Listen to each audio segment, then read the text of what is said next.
आज 4 जनवरी दिन सोमवार, लेक्चर नंबर 2 है P9 का और मौजूद है आप लोगों का गज़ल नंबर 1 जिसके शायर हैं मीर तकी मीर।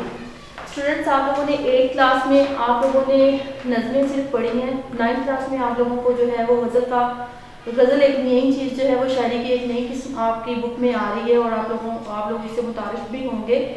तो इसलिए पहले नज़म और गज़ल के बारे में आप लोगों का जान लेना बहुत ज़रूरी है, क्योंकि नज़में तो आप शुरू से KG से ही करते आ रहे हो और आप लोगों को अच्छे तरीके से पता है कि नज़म जो है वो किस तरह से उसकी तशरीह की जाती है और नज़म क्या होती है। ठीक है ना, नज़म का एक नाम होता है, लेकिन आप यहाँ पर टॉप पे देख रहे हो कि गज़ल नंबर 1 लिखा है मैंने, लेकिन मैंने उसका कोई नाम नहीं लिखा, बल्कि मैंने उसके क्या किया है, मैंने शायर का नाम लिखा है मीर तकी मीर।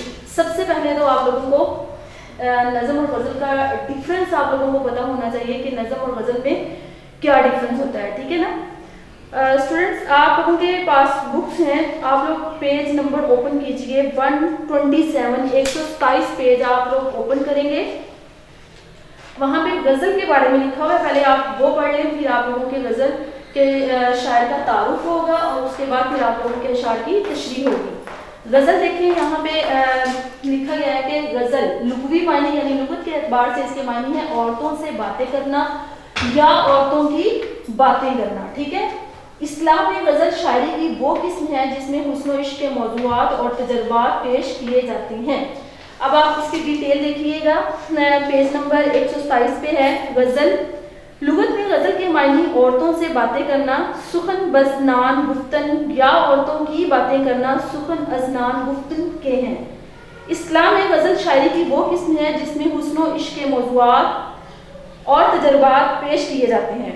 गज़ल के लहजे में मौसीकी, आपने हमेशा सुना होगा कि गज़लें जो है वो गाई भी जाती हैं। ठीक है ना, बहुत सारी गज़लें हैं, बहुत सारे शोरा की, फैज़ अहमद नियाज़ी है, इसके अलावा बहुत सारे जितने भी शोरा हैं उनकी गज़लियात जो है गाई भी जाती हैं और बहुत बड़े बड़े गुलकारों ने गज़लें गाई भी हैं। ठीक है ना, गज़ल में मखसूस अलामतें होती हैं जो गज़ल को दूसरी इस नाम से मुमताज़ करती है।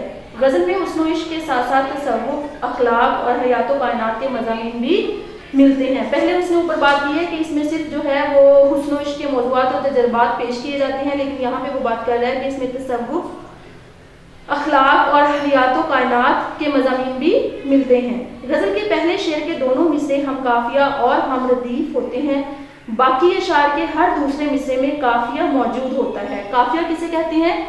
काफिया हम आवाज़ अल्फाज को काफिया कहा जाता है। ठीक है ना, और रदीफ का भी आप लोगों को बखूबी इल्म है। आप लोगों ने 8th क्लास में काफिया रदीफ के बारे में पढ़ा भी होगा। रदीफ क्या होता है? एक ही वर्ड जो शेर के आखिर में आए। ठीक है ना, जैसे जहां जहां, ये अभी मैं आप लोगों को ये आप देखें जरा, यहाँ पे ये पहला ही शेर है, हस्ती अपनी हवा की सी है, ये नुमाइश शराब की सी है। इसमें सी है जो है ये रदीफ है। एक जैसे अल्फाज जो है वही दोहराए जा रहे हैं, तो ये क्या कहलाएंगे? रदीफ। ठीक है, आगे देखिए,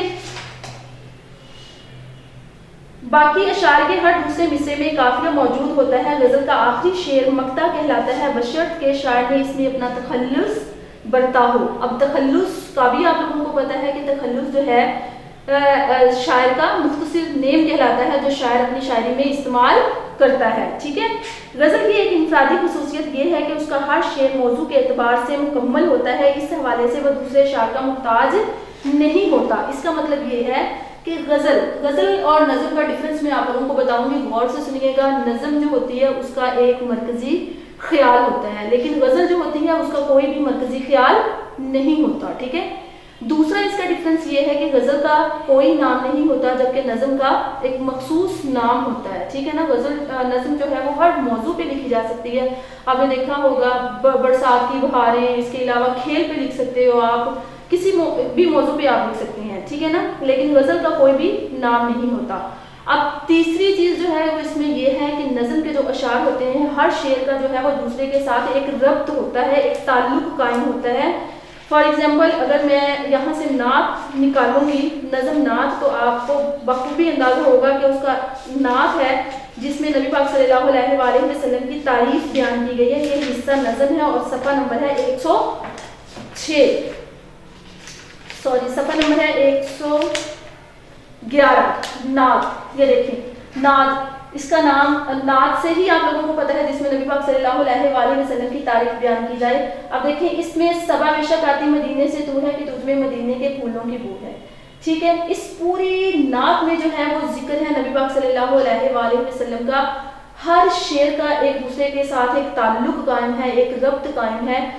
ठीक है ना, उन्हीं की तारीफ के बारे में ये पूरी की पूरी नज़म लिखी गई है। जबकि अगर आप गजल को देखेंगे तो गजल का जो है वो हर शेर, आप पेज नंबर 125 पे आइए, 125 पे गजल का हर शेर जो है वो अपना एक अलग से मौजू उसका होगा, एक अलग उसका मजमून है। अगर वो पहले शेर में यहाँ पे बात कर रहा है हस्ती अपनी हबाब किसी है, जिंदगी की बात कर रहा है, तो दूसरे ही शेर में आप देखें नाज की उसकी लब की क्या कही है, पंखड़ी की गुलाब की सी है।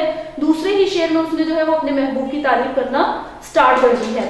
तीन चीजें मैंने आप लोगों को यहाँ तक बताई हैं कि एक तो नज़म का मरकजी ख्याल होता है, गजल का कोई मरकजी ख्याल नहीं होता। नज़म का नाम होता है, गजल का कोई नाम नहीं होता। गजल का हर शेर जो है वो अलग से मायने और मफहूम रखता है, एक मौजू रखता है, लेकिन नज़म का हर शेर जो है वो एक दूसरे के साथ रब्त बनाए होता है। ठीक है, अब चौथी चीज जो है गजल का जो पहला शेर होता है, ये देखिए बेटा आप लोग स्टूडेंट्स, आप लोग यहाँ देखिएगा, गजल का जो पहला शेर है वो मतला कहलाता है। ठीक है, पहला शेर है हस्ती अपनी हबाब की सी है, ये नुमाइश शराब की सी है। ठीक है, ये है गजल का मतला, यानी गजल का पहला शेर। गजल का पहला शेर क्या कहलाएगा? मतला। अब दूसरा शेर क्या, जो गजल का मक्ता क्या चीज है? मक्ता क्या है जी? मीर उन नीमबाज आंखों में सारी मस्ती शराब की सी है। अब देखिए गजल मक्ता क्या होता है? मक्ता जो है वो गजल का आखिरी शेर होता है जिसमें शायर जो है वो अपना तखल्लुस इस्तेमाल कर दे, और उसमें क्या है, और उसके दोनों मिसरे जो है वो हम काफिया भी हों और हम रदीफ भी हों। ठीक है ना, मक्ता मीर उन नीमबाज आंखों में सारी मस्ती शराब की सी है, जिसमें शायर जो है अपना तखल्लुस इस्तेमाल कर दे, वो गजल का क्या कहलाएगा? मक्ता। ठीक है, यहां से देखिएगा आप लोग पेज नंबर 127 है। मतला, मतला के मायने निकलने की जगह या निकलना के हैं। ये अच्छे तरीके से आप लोगों ने रीड करना है बेटा, इसमें से आप लोगों के एमसीक्यूज भी बन सकते हैं। मतला के मायने निकलने की जगह या निकलना के हैं। इस्लाम में गजल या कसीदे के पहले शेर को मतला कहा जाता है, यानी गजल का जो पहला शेर होता है वो क्या कहलाता है? मतला। चूंकि गजल या कसीदा भी शायरी की वो किस्म है जिसमें किसी की तारीफ बयान की जा रही हो, इस शेर से शुरू होता है। मतलब कि दोनों मिसरे हम काफिया। यहाँ पे एक छोटी सी मिस्टेक हुई है, मक्ता में मैंने आप लोगों को ये चीज बता दी कि जिसके दोनों जो है मिसरे हम काफिया और हम रदीफ हों, जबकि मक्ता में नहीं, मतला में। मतला यानी गजल का जो पहला शेर है, अगर तो उसके दोनों मिसरे, ये एक मिसरा है हस्ती अपनी हबाब की सी है, ये नुमाइश शराब की सी है, ये इसका दूसरा मिसरा है। अब हबाब और शराब हम काफिया, और की सी है। अब देखें, हम काफिया और हम रदीफ, इस चीज का आप लोगों ने ध्यान रखना है। फॉर एग्जाम्पल आपको एक एमसीक्यूज आ जाता है, आपको मुख्तलिफ अशार दे दिए जाते हैं, आपको कैसे पता चलेगा कि ये गजल का मतला है? ठीक है ना, तो आपको पता इस तरह से चलेगा जब आप लोगों को इस चीज का ख्याल होगा, आप लोगों को ये चीज याद होगी कि गजल का मतलब वो होता है जिसमें उसका पहला शेर जो होता है उसके दोनों मिसरे जो हैं वो हम काफिया भी हों और हम रदीफ भी हों। ठीक है ना, जैसे ये है पहला, इसमें हबाब और शराब हम काफिया भी है और कीसी है रदीफ भी है। ये है गजल का मतलब। अच्छा जी, आगे उन्होंने बताया है कि मतलब कि चंद जिन शेरों में ये इल्तजाम ना हो वो अशार मतला नहीं कहलाएंगे। अब ये चीज भी उन्होंने प्रॉपर जो है वो वाज़ेह कर दी है कि जिन अशार में हम काफिया नहीं होंगे और मिसरे हम काफिया और हम रदीफ नहीं होंगे, वो क्या नहीं कहलाएंगे? मतला नहीं कहलाएंगे। यहाँ पे मतलब की चंद मिसालें हैं, देखिएगा सफ़ा नंबर 128 है मेरे पास। फकीराना आए सदा कर चले, मियाँ खुश रहो हम दुआ कर चले। अब देखिए, सदा दुआ कर चले, हम काफिया भी हैं और हम रदीफ भी हैं।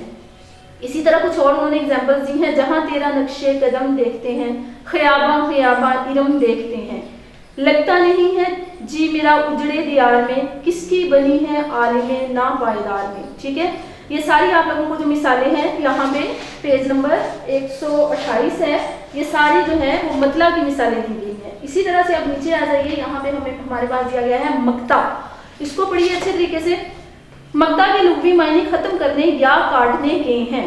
इस्लाम में मक्ता गजल के आखिरी शेर को कहा जाता है जिसमें शायर अपना तखल्लुस इस्तेमाल करता है। जिस तरह मतला की पहचान है कि उसमें दोनों मिसरे हम काफिया और हम रदीफ होंगे, इसी तरह मक्ता की भी ये पहचान है कि उसमें जो है शायर अपना मुख्तसिर नाम जो है वो इस्तेमाल करेगा। ठीक है, शायर शायरी में जो अपना मुख्तसिर नाम इस्तेमाल करेगा, यानी आखिरी शेर में जब वो अपना तखल्लुस इस्तेमाल कर देगा तो वो क्या कहलाएगा? मक्ता।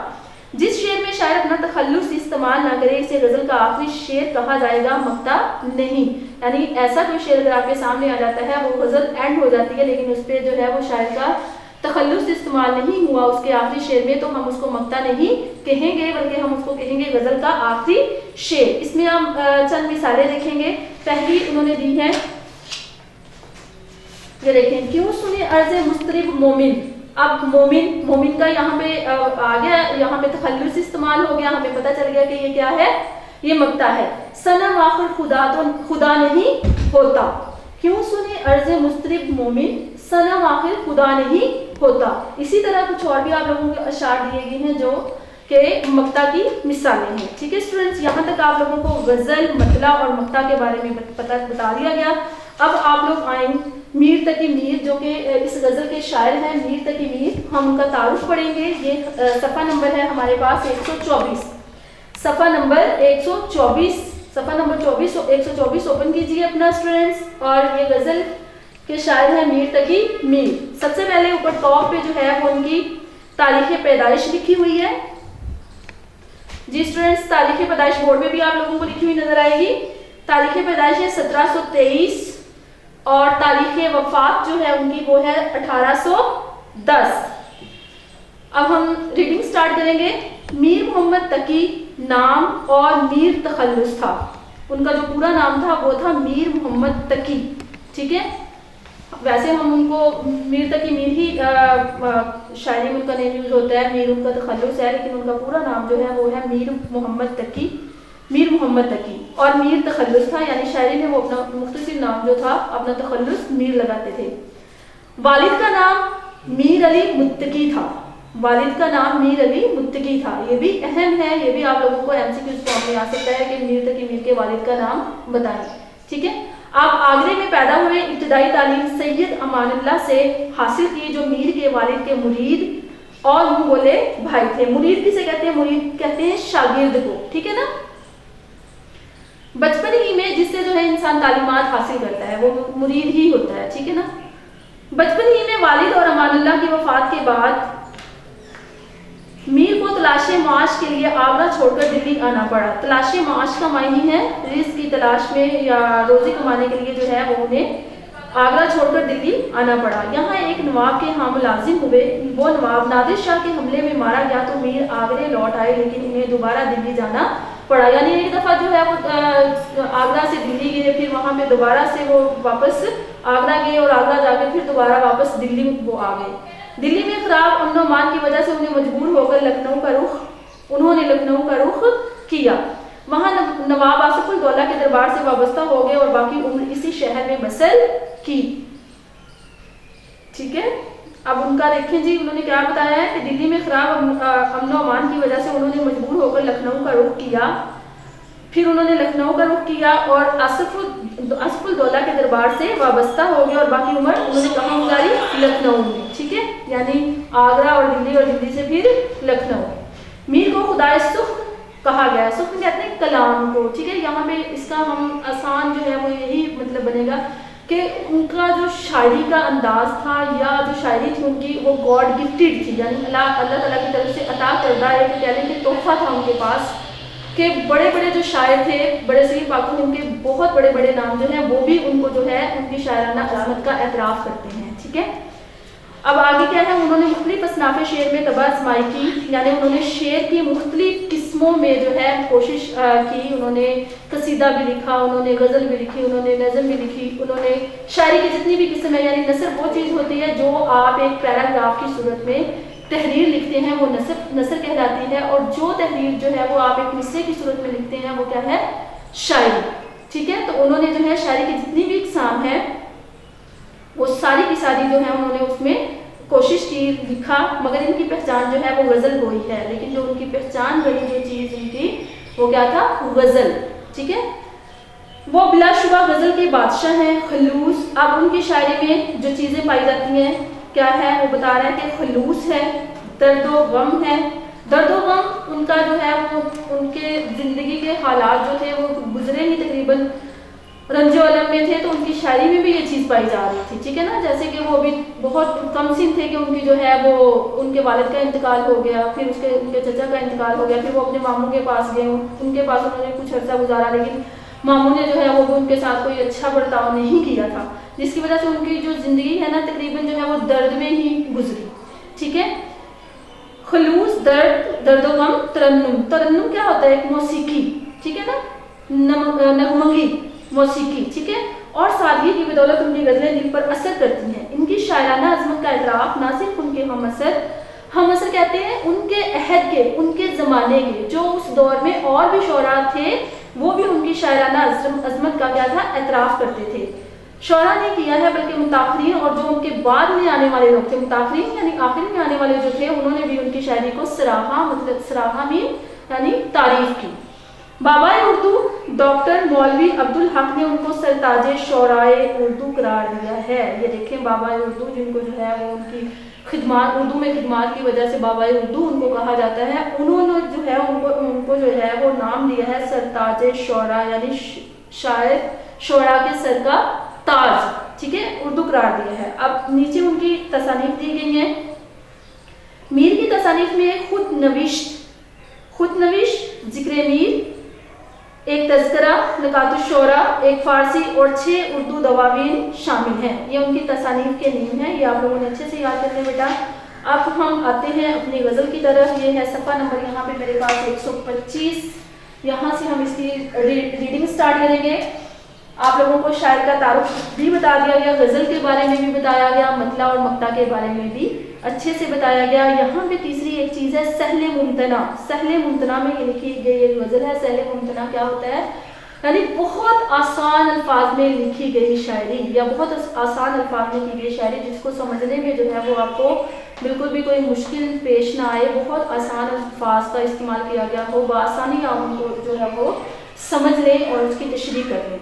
अच्छा बेटा, एक चीज़ जो है वो आप लोगों ने क्या करनी है, किसी भी जो है गज़लिया फॉर्म या नज़म है या शायरी की कोई भी किस्म है, अगर आपने उसकी तशरीह करनी है तो तशरीह जो है ऐसा नहीं है कि आपने जो है वो हेल्पिंग बुक उठा लेनी है, वर्ड टू वर्ड जो है वो आपने उसको रट्टा लगाना है, ऐसा नहीं है। अपने तशरीहात जो है आपके पास जो भी आप लोगों की हेल्पिंग बुक है, पहली बात तो यह है कि आप लोग उनको अशार को अच्छे तरीके से पढ़ो, समझो, और फिर अब आप उनको अपनी क्रिएटिव राइटिंग में लिखो तशरीह को। ठीक है, और आप लोगों के पास जो भी हेल्पिंग बुक है, आप लोगों की तशरीहात को जस्ट पढ़ना है, पढ़ के जो है उसको अपने अल्फाज में उनकी तशरीहात को आप लोगों ने लिखना है।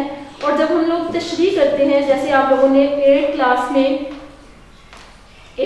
आप लोगों ने नज़मों की तशरीहात की है, आप लोगों को अंदाज़ा है कि किस तरह से आप लोग तशरीह करते थे, लेकिन उसमें आप लोग एक चीज़ करते थे कि जो भी आप लोगों को तशरीह यानी आप नोट्स में थी वो लिख लेते थे। उसमें क्या था, कोई भी आप हवाले का शेर या कोई भी हदीस या आयत जो है वो अपनी तशरीह को पुरअसर बनाने के लिए इस्तेमाल नहीं करते थे। लेकिन 9th क्लास में आके आप लोगों ने क्या करना है, जब भी आप लोगों ने किसी भी शेर की तशरीह करनी है तो आपने क्या करना है, तशरीह के आखिर में या जुमले के मुताबिक आप लोग क्या करते हैं कि आप कोई और शेर या कोई हदीस या कोई आयत अपनी तशरीह को मुदल्लिल और पुरअसर बनाने के लिए आप जो है वो हवाले लिखते हो। इससे आप लोगों की तशरीह जो है वो बहुत अच्छी और पुरअसर हो जाती है, और तशरीह जो है वो कम से कम जो है वो आप हाफ पेज की और ज़्यादा से ज़्यादा यानी 1 पेज आप पूरे सफ़े की आप कर सकती हैं। ठीक है ना, लेकिन उसमें क्या है कि आप लोगों की जो बातें हैं मायनी होनी चाहिए, बेमायनी बातों की तशरीह जो है उसका कोई भी फ़ायदा नहीं है। पहला शेर है हमारा, देखिए जी, हस्ती अपनी हबाब की सी है, ये नुमाइश शराब की सी है। अब देखिए हस्ती किसको कहते हैं, हस्ती का मायने होता है जिंदगी, हबाब का मीन क्या है, बुलबुला, नुमाइश यानी दिखावा, और शराब किसको कहते हैं, धोखे को।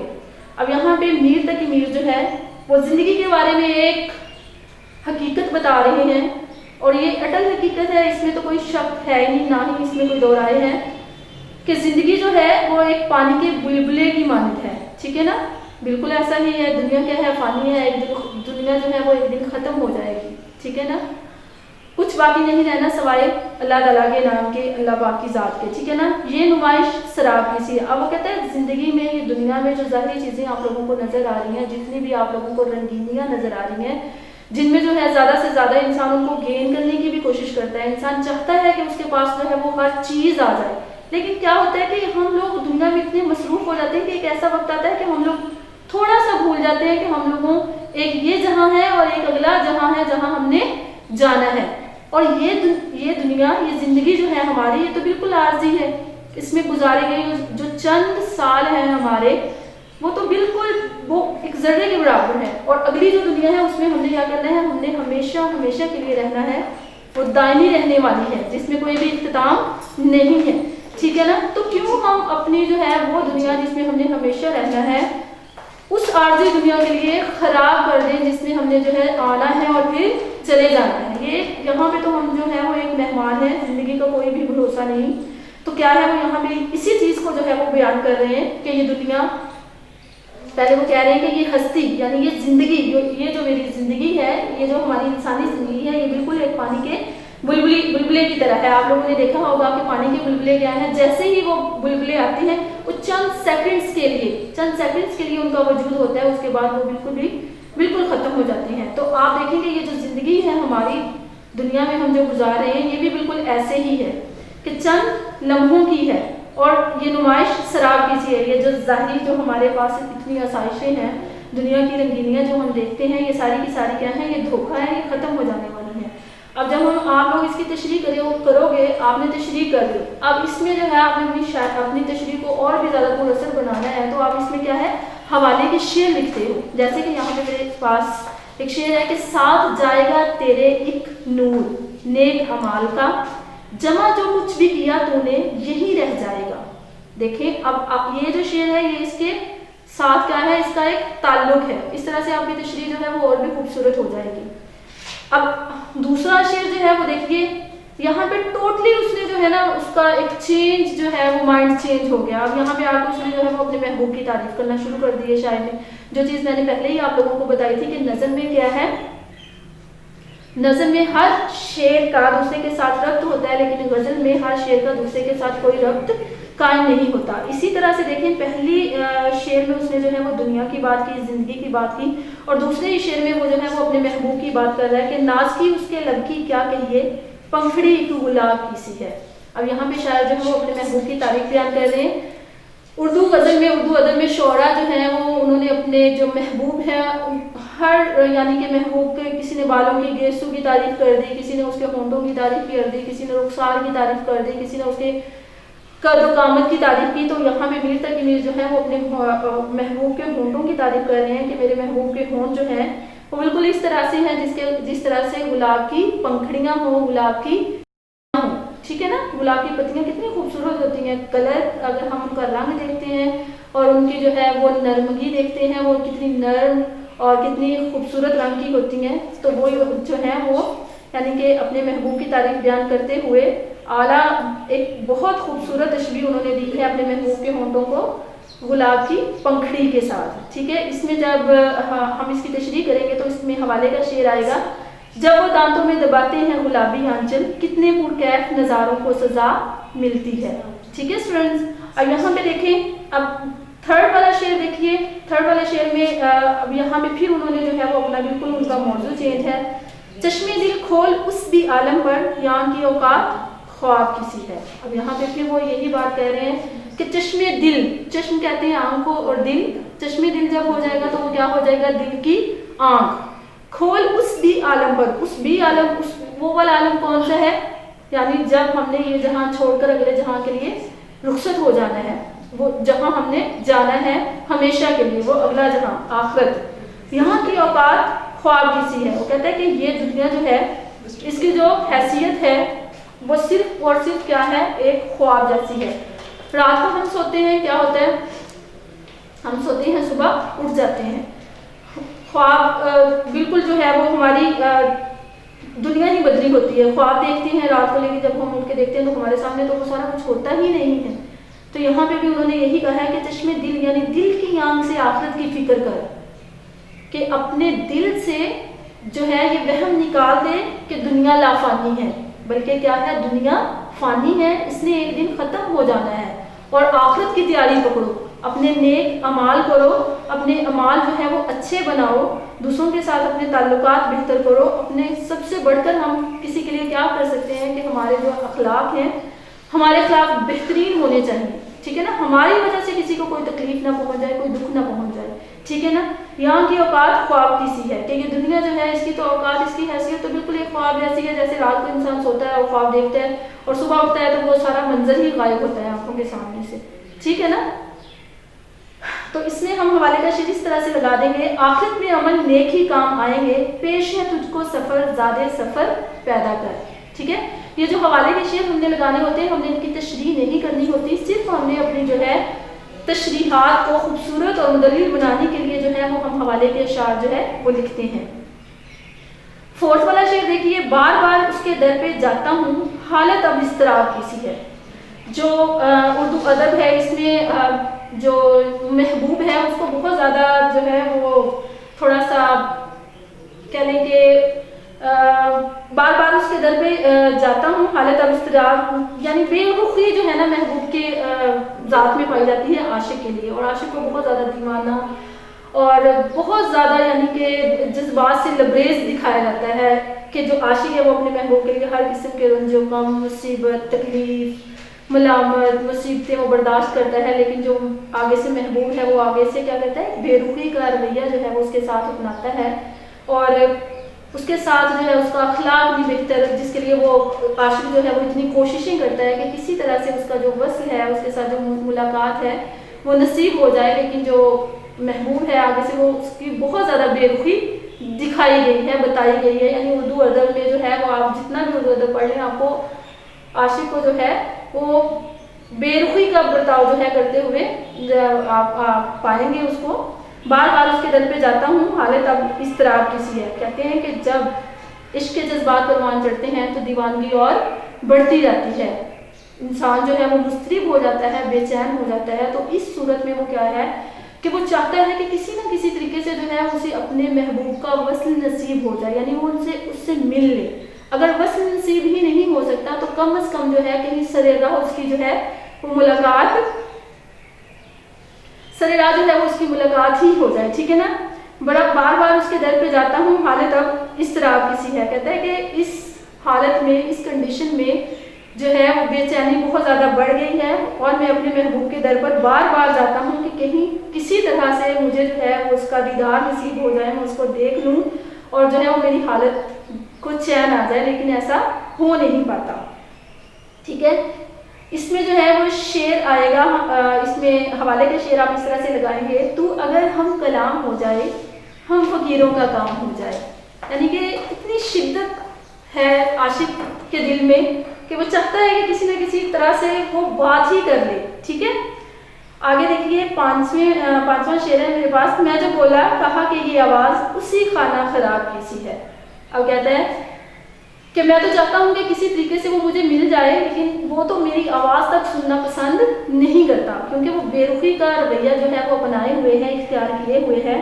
कहता है कि मैं कहा जाता है कि जो आशिक है उसके लिए वो दिन ईद से कम नहीं होगा जिस दिन उसकी मुलाकात जो है वो अपने महबूब से हो जाए। लेकिन यहाँ पे वो क्या कहता है कि मैं तो उसकी मुलाकात के लिए तरसता हूँ, लेकिन मुलाकात तो एक तरफ, वो तो मेरी आवाज़ सुनना भी पसंद नहीं करता, ठीक है। मैं तो बोला कहा कि ये आवाज़ उसी खाना खराब की से। कहता है कि मैं इसी इस्तराबी और बेचैनी की हालत में जब उसके दरवाजे पर जाके सदा लगाता हूँ, यानी आवाज़ देता हूँ, तो आगे से आवाज़ देता है तो कहता है कि ये तो मेरा वही बदहाल तबाहकार आशिक है, यानी वो मेरे लिए कोई भी उसके दिल में जो है वो जज्बात नहीं है, ठीक है। और आगे से बुरे अखलाक के साथ, आशिक के साथ वो पेश आता है। फिर आगे वो है, कहते हैं कि आतिशे गम में दिल बुना शायद देर से वो कबाब किसी है। यहाँ पे तो दर्द व गम जो अलम की जो है वो इंतहा हो गई। वो कहते हैं कि दर्द सहते सहते जो है वो आतिशे गम यानी गम की आग दर्द की आग, तकलीफ, तकलीफों का बहुत ज्यादा बढ़ जाना, ठीक है। और कहा जाता है कि चाहे महबूब मजाजी हो चाहे महबूब हकीकी हो, दोनों ही सूरतों में जो है मंजिल का मिलना वो बहुत ज़्यादा मुश्किल होता है। बहुत ज़्यादा रंजो गम तकालीफ बर्दाश्त करनी पड़ती है इंसान को इस रास्ते को जो भी जो है वो इख्तियार कर लेता है। तो यहाँ पे जो है वो अपनी दर्द व गम जो है उसकी इंतहा बयान करते हुए कहते हैं कि आतिशे गम में, यानी गम की आग में, दर्द की आग में दिल भुना शायर, यानी लगातार लगातार लगातार जब आपको मस्बत जो है वो नतीजा नहीं मिलेगा, जब आपको हर दफ़ा जो है वो मनफी ही नताइज मिलेंगे अपनी कोशिश के, अपनी मंजिल को पाने के, तो फिर क्या है, दिल जो है वो बुझ जाएगा। नाकामी और नामुरादी, मायूसी जो है वो डेरे डालेगी इंसान के दिल पर। वो सोचेगा कि ये तो हो ही नहीं सकता, ये पॉसिबल ही नहीं है, यानी ये नामुमकिन है। तो यहाँ पे भी यही चीज़ वो कह रहे हैं कि दिल जो है वो गम से भर चुका है। तो ऐसे लग रहा है कि बहुत ज़्यादा लगातार मुसीबतें, परेशानियां, तकलीफ बर्दाश्त करते हुए बिल्कुल जो है वो दिल ऐसे हो गया है जैसे जल चुका है, ठीक है ना। फिर आगे उन्होंने एक मिसाल दी है देर से वो कबाब की सी। वो कहते हैं कि जिस तरह से कबाब को आग पे रख के जो है वो भुना जाता है और उसमें से बू आने लगती है, तो कहते हैं कि इसी तरह से मेरा जो दिल है वो भी दर्द और गम जो है वो बर्दाश्त करते हुए वो बिल्कुल जलने की बू देने लग गया है, ठीक है। लास्ट हमारा शेर है जो कि गजल का मक्ता है। मीर उन नीमबाज आंखों में सारी मस्ती शराब की सी है। अब यहाँ पे उनका माइंड चेंज हो गया। यहाँ पे आपको उन्होंने शायर ने जो है वो अपने महबूब की फिर तारीफ की है, ठीक है ना। मैंने पहले भी आप लोगों को बताया कि उर्दू की गजलिया शायरी में शोरा हजरात ने अपने जो है महबूब की बहुत यानी तारीफ बयान की है। वो उनके यानी रुखसार को लेकर या उनके गेसों को लेकर या इवन उनके दांतों को लेकर आगे आगे आप पढ़ेंगे तो तारीफ की गई है। तो यहाँ पे उनकी आंखों की तारीफ की गई है। आशिक जो है वो अपने महबूब की आंखों की तारीफ करता है। और उन्होंने अपना यहाँ पे आखिरी शेर है, ये क्या कहलाएगा, मक्ता, क्योंकि इसमें हमें पता कैसे चला कि ये गजल का मक्ता है, क्योंकि इसमें तखल्लुस का इस्तेमाल किया गया है। मीर उन नीमबाज आंखों में, उन से मुराद यहाँ पे उसका जो महबूब है उसकी जात है। यानी वो कहता है कि मेरे महबूब की जो अध खुली आंखें हैं, नीमबाज आंख का मतलब है अध खुली आंख। अध खुली आंख जो है वो मुझ पर जो है वो खुमार और मस्ती और नशे की कैफियत तारी कर देती है। जब यानी वो कहते हैं कि जब मैं उसकी आंखों को देखता हूँ तो मैं उसकी आंखों में डूब जाता हूँ। सारी मस्ती शराब की सी है, यानी शराब पीकर कोई इंसान जिस तरह से मस्त हो जाता है उसे दुनियादारी की कोई खबर, कुछ ख्याल नहीं रहता। इसी तरह से वो भी कहता है कि जब मैं अपने महबूब की आंखों को देखता हूँ तो मैं भी जो है वो बिल्कुल डूब जाता हूँ उसकी आंखों में, ठीक है। यहाँ पे इसका हवाले का शेर आएगा। निगाहे यार जिसे आशनाए राज करे वो अपनी खूबी किस्मत पे क्यों ना नाज करे, ठीक है। आगे देखिए बेटा, आप लोग इसकी मश्क देखिएगा। आप लोगों ने क्या करना है, इसके मुख्तसर क्वेश्चन है। इस गजल में रदीफ कौन से अल्फाज हैं, आपको मैंने पहले ही बताया कि ये देखें की सी है, ये रदीफ है यहाँ पे इस पूरी गजल में।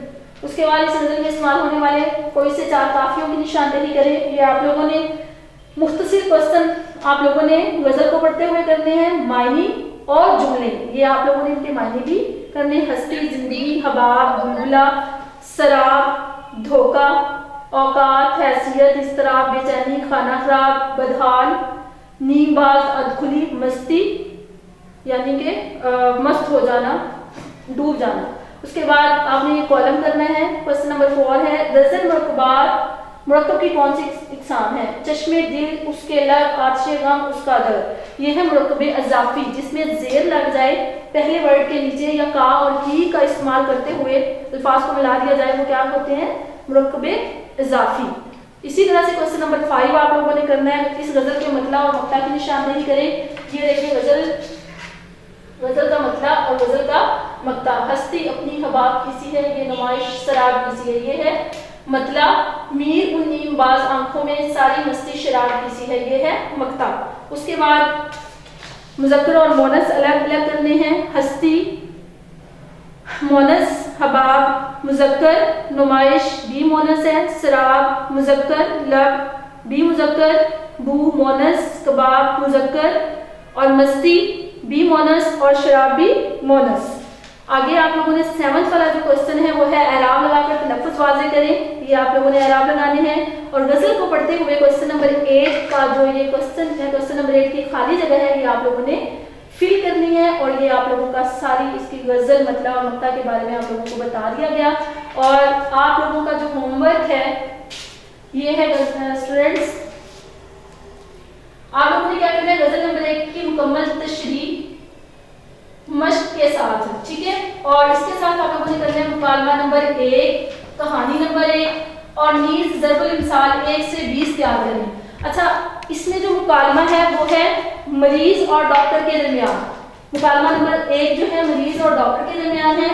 कहानी नंबर 1 जो है शेर का घर और ज़रबुल इमसाल है आप लोगों की 1 से 20। मैं आप लोगों को बताऊं कि मुकालमा आप लोगों ने जो है मुकालमे के लिए, मुकालमा क्या होता है, मुकालमा ये नहीं होता कि आपने जो है वो इसको बिल्कुल जो है वो पैराग्राफ की सूरत में लिख देना है, बातों को, डायलॉग। आप लोग इंग्लिश में भी डायलॉग लिखते हैं, उसमें आप लोग किस चीज़ की जो है वो बहुत ज़्यादा आप लोगों को ख्याल करना पड़ता है।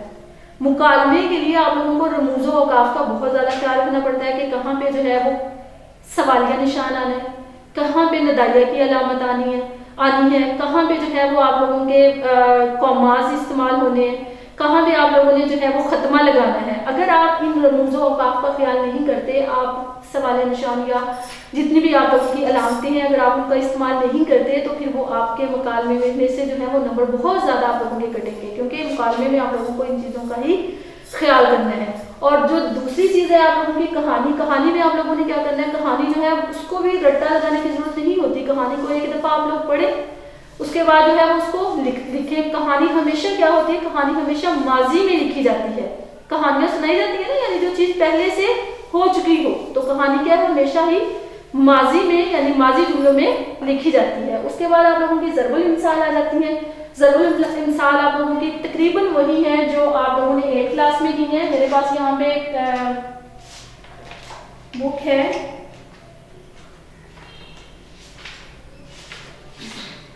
ये आप लोगों की ज़रबुल इमसाल आप लोगों ने क़वाइद इंशा से करनी है। ये भी सेम वही है, शामिल निसाब है आप लोगों की ज़रबुल इमसाल। आप लोगों की टोटल है 40। आप लोगों ने क़वाइद इंशा से बेटा करनी है। आप लोगों की टोटल जो है वो 40 ज़रबुल इमसाल है। आप लोगों ने 20 करनी है। दिल को दिल से राह होती है यहाँ तक, ठीक है स्टूडेंट्स। ये आज का आप लोगों का काम था, जिसमें आप लोगों ने तशरीह करनी है, मुकालमा करना है, कहानी करनी है और ज़रबुल इमसाल तैयार करनी है। ओके स्टूडेंट्स, अल्लाह हाफिज़।